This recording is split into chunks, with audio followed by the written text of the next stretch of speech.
Estamos presentando Horizonte Educativo.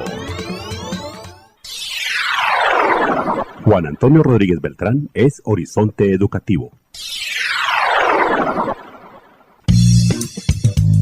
En Horizonte Educativo, la ADE informa.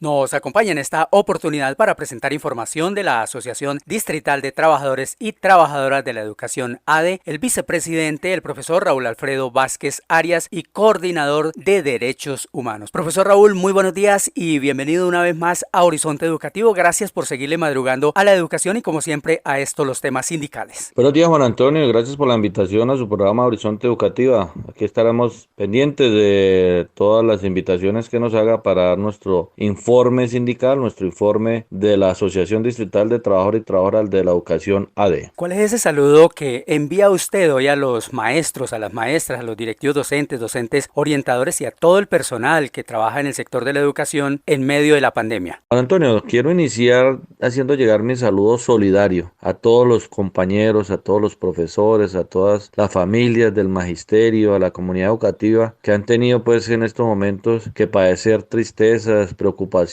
por esta situación de la virosis, coronavirus y de la enfermedad COVID. Pues un saludo solidario, mucha paz y mucha salud a todas esas familias que le ha tocado pasar por estos difíciles momentos. Hablemos ahora, profesor Raúl Alfredo, de las actividades realizadas o que se van a realizar por parte de la ADE. Sí, son varias las actividades que hemos realizado en estos últimos días, en ese paro también de 48 horas virtual, por el derecho a la salud, por el derecho a la vida, marcado en ese proceso que estamos iniciando y que lo llevamos pues a cabo, que tiene que ver con la desobediencia civil, porque no vamos a volver a las instituciones educativas, no vamos a volver a las aulas de clase, seguiremos en nuestro trabajo de casa, seguiremos con nuestro trabajo a distancia, ¿no? Una educación a distancia, una educación remota y con todo el compromiso, con toda la voluntad y con todo el profesionalismo que está haciendo el magisterio bogotano. Pues después del paro de 48 horas vinieron las actividades de esta semana, estuvimos en asamblea de delegados revisando la situación del pliego de peticiones que radicó a la administración distrital, a la Secretaría de Educación el 28 de febrero, situación que no ha sido nada fácil, no se vislumbran unos acuerdos para poder avanzar en la educación pública oficial, en la profesión docente, en el bienestar estudiantil. La administración distrital debe hacer un esfuerzo de voluntad política y desarrollar cada uno de los 182 puntos de este pliego de peticiones, desarrollarlo en la manera que le dé solución a la problemática que estaba ocurriendo en Bogotá y pues que es solución favorable. Entonces, esa asamblea de delegados lo que se llegó a la conclusión, feliz término, es de aprobar la prórroga para que en esta semana inicie nuevamente, retomemos esa negociación y se desarrollen pues cada uno de los puntos como debe ser. Ojalá esta administración ya haya entendido ese mensaje y pues tenga otra actitud y tenga la voluntad política de desarrollar, como he dicho, a feliz término este pliego de peticiones y como es un marco o como es su lema de primero la educación, pues que le dé esa prioridad en este momento a la educación en Bogotá. Y pues también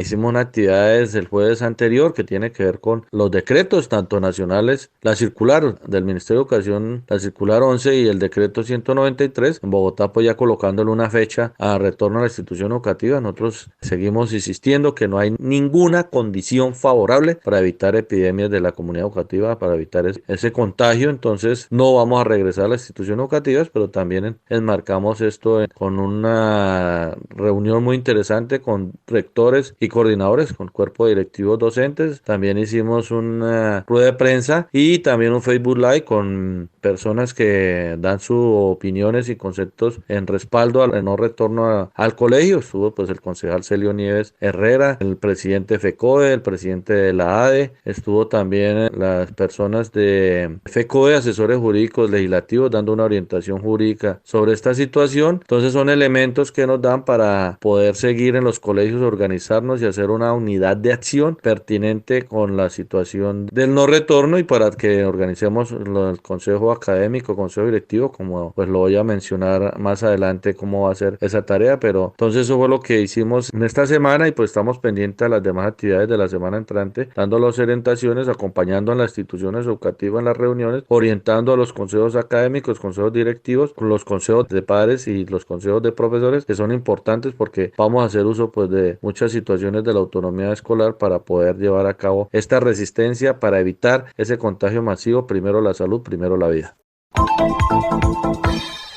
Muy buenos días a la mesa de trabajo del día de hoy, compañero Willy Carmona y William Javier y demás integrantes de la Junta Directiva de la ADE y Asamblea de Delegados.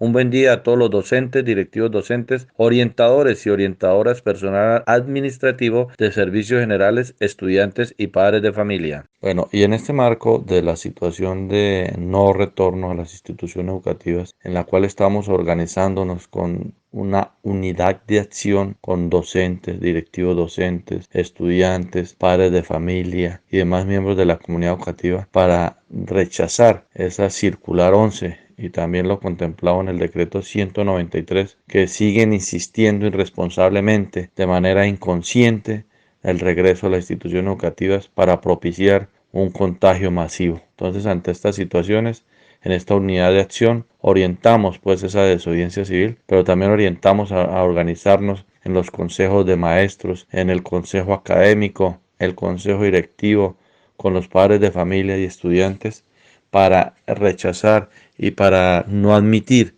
estas orientaciones y no responder a estas orientaciones, sino por el contrario, hacer una desobediencia civil a estas pretensiones, tanto del gobierno nacional como del gobierno distrital. Entonces, para eso, nuestra organización pedagógica, nuestra organización educativa, tiene que estar en ese marco. Y para eso, pues también voy a dar unos elementos normativos que debemos tener en cuenta cuando nos organizamos en las instituciones educativas. Pero recordemos que el artículo 77 de la Ley General de Educación, que la autonomía escolar, nos debe dar esa posibilidad para poder atender esta situación y responder de esta manera de la autonomía institucional, hacer uso para preservar la vida. Y también el artículo 142 de la Ley General de Educación, todo lo del gobierno escolar, pues está respaldado en esta situación. Esto lo debemos hacer de manera favorable, pero no nos descuidemos de lo que de lo que hacen estas circulares, de lo que quieren indicar es darle una responsabilidad contractual a las instituciones educativas, a los directivos docentes, a los docentes, en cuanto al artículo 2347 del Código de Civil. Eso es muy importante tenerlo en cuenta, que habla de la responsabilidad por el hecho propio y de las personas a cargo. Entonces, ante esa situación, nosotros tenemos que tener mucho cuidado, porque eso es lo que le quiere dar las indicaciones del gobierno, esa responsabilidad pues a las instituciones educativas, dándole pues esa responsabilidad, como digo, que debe tener el gobierno nacional, ¿no? Que tiene que tener el Estado, como lo dice el artículo 90 pues de la Constitución Política, que es responsabilidad del Estado. Quiere dársela con esta normatividad. Ante eso hay que tener mucho cuidado. Por eso también orientamos y damos este contexto jurídico de la normatividad, donde se puede revisar la Constitución, ¿no? Primero el artículo 4 de la Constitución, pues importante tenerlo en cuenta. El artículo 6 de la Constitución, donde pues habla de los servidores públicos, pero que las funciones pues de los servidores públicos, pero tener en cuenta que además se puede, por omisión o por extralimitación el ejercicio de sus funciones, pues tener en cuenta esa parte. El artículo 11, importante en el derecho a la vida. Recuerde que estoy hablando de la Constitución Política. El artículo 44, los derechos de los niños, y el artículo 45, el de los derechos de los adolescentes. Pero también tener en cuenta el artículo 67, que es el de la derecho a la educación, aunque ahí pues quedó en la Constitución que es un servicio público, y lo que estamos buscando es que sea un derecho humano, un derecho fundamental. Esa pelea seguiremos, pero como ahí también habla de la función social, entonces decimos que a través de la sentencia T385 del 95, la función social implica que la educación debe darse en condiciones dignas. Entonces ahí, a esas situaciones donde le vamos a poner esta relevancia de las condiciones dignas para la educación, y pues en este momento no se tienen. Entonces, ante esa situación se orienta que si nosotros seguimos con estas orientaciones o acatamos estas situaciones del retorno al colegio, podemos estar en esta situación penal, ¿sí? Esto es del Código Penal, el artículo 368, que son la violación de medidas sanitarias, y el artículo 369, que es la propagación de epidemia. Entonces tenemos que tener cuidado, que aquí podemos caer incursos en situaciones de afectación en lo penal, en lo administrativo, en lo civil, como funcionarios públicos de nuestra función. Entonces podemos acarrear muchos términos disciplinarios. Entonces no acatamos esta situación, seguimos diciendo sí a la vida, sí a la salud, no al retorno a las instituciones educativas, y seguiremos nuestro trabajo desde casa. Les habló Raúl Alfredo Vázquez Arias, vicepresidente de la ADE, coordinador de Derechos Humanos.